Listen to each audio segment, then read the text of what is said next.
Hey everybody. I just want to kind of give my little testimony. Our journey, getting here to Atlanta. So a lot of people know that my grandmother passed. And she was the matriarch of our family. She really was the prayer warrior as far as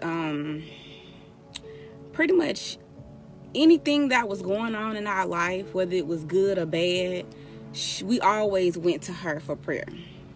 So losing her, it was like I lost a piece of me. And I literally went into, like a little depression. I didn't really want to be around people like that. With business, I just pretty much just stopped, like to a halt. Not only because I was pregnant, but because it was just hard for me to really get back into the groove of doing stuff. It's almost 3 years now that I be in business, and I just really just had to take some time off. So everybody was like, are you going to be back, doing events and weddings and stuff? And yes, business has picked back up for me. I just needed to take some time for myself, because you just have to. You really have to just sit back and just really reflect on life, period, for your sanity. But I didn't even know, y'all, that I was going to be moving to Georgia come, last year.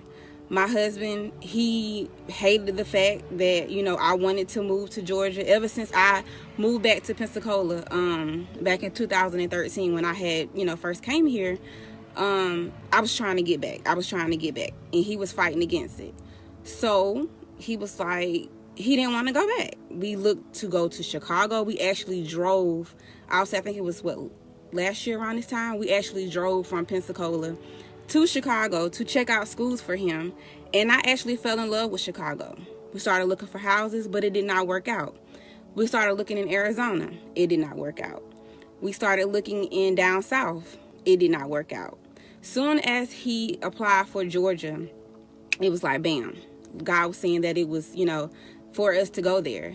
My grandmother, even when she was down sick, when I first told her that we were going to Chicago, I believe she was just praying against it. Y'all know how, your grandmothers and stuff be. If y'all got a praying grandmother like I had, she just, she was like, no, Chicago is not where, y'all supposed to go. And then when she was in the hospital, I told her, Grandma, we going to Georgia. And she got so excited. And it was like, it was a go. So we wanted to rent a home here in Georgia just to get things, situated to see if this really where we wanted to be. My husband, he's going for his doctorate degree. So that was a blessing itself, because he's able to get a doctorate degree, being able to get it paid fully. We don't have to pay anything, that's just a blessing right there, because most people go into debt trying to get into college and do different things. But anyway, so we decided, okay, Georgia. We started looking for places and stuff. We had a realtor. She was horrible. It just didn't work out. So then we found another realtor, and within, I'll say, 2 weeks, she found our home.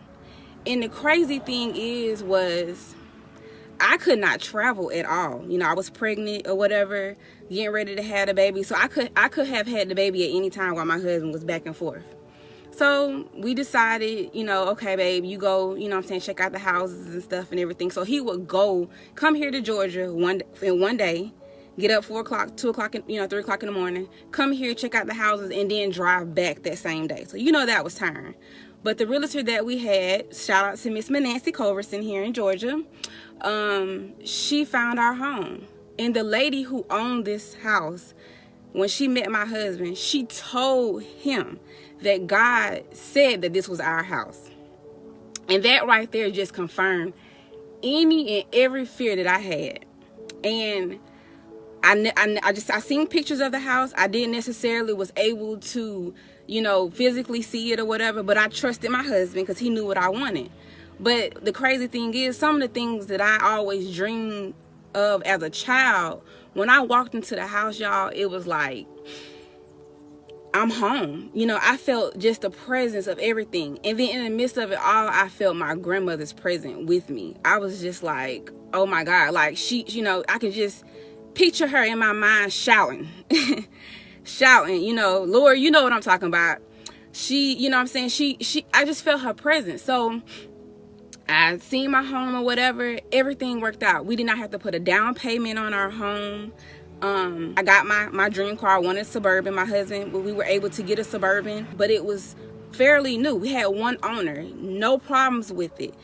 Got it for a little or nothing. And when I say blessings on top of blessings on top of blessings have been happening ever since we've just really just shut everything out and just focus on what God has for us. And I'm saying this to tell anybody, I see a lot of people kind of, get wrapped up into what other people, post on Facebook and stuff like that or whatever, when they're starting businesses and when they're getting new homes and different things like that or whatever. Everybody has a season. God has a season for everybody in regards to what he has for them. Don't look at the next person and be like, oh my God, like, when am I going to get it? When am I going to get it? You're going to get it. I'm not even going to lie. I felt like that, at one point or whatever. I didn't even think that I was going to be leaving Pensacola as soon as we did or whatever, but we did. I didn't think that I would be having my third child, in the time that I did or whatever. But God seemed fit for me to be able to have, my third child or whatever, getting ready to move or whatever. It was a little stressful here or whatever. I had a lot of fear, coming here, being able to start a business all over again and having all my kids. I don't trust people like that with my kids. I've had bad experiences with daycares and stuff like that. But since I've been here, God has really blessed us. Keniysha J Watts, a famous certified author, life coach, motivational speaker, a renowned model, an interior designer, a lavish wedding planner, wife, and mother of 3 children, sadly passed away. Keniysha died following a long battle with cancer.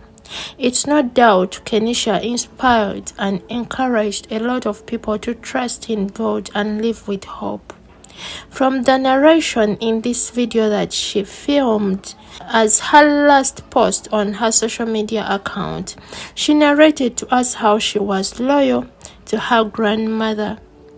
Her patience and total submission to her husband and children is a forever inspirational video. Let us know what you'll learn from this video as we keep her family in prayer, the husband as well as the kids. May God strengthen them and take care of her kids even though she is not here with us. May Keniysha J Watts' soul rest in eternity. Details concerning her death and funeral are yet to be revealed, and Taj News Media will keep you posted in case any is out. You are watching Taj News Media, and please consider subscribing and turning on the bells so that you don't miss out on any videos that we upload. I love you guys and stay safe. Bye bye.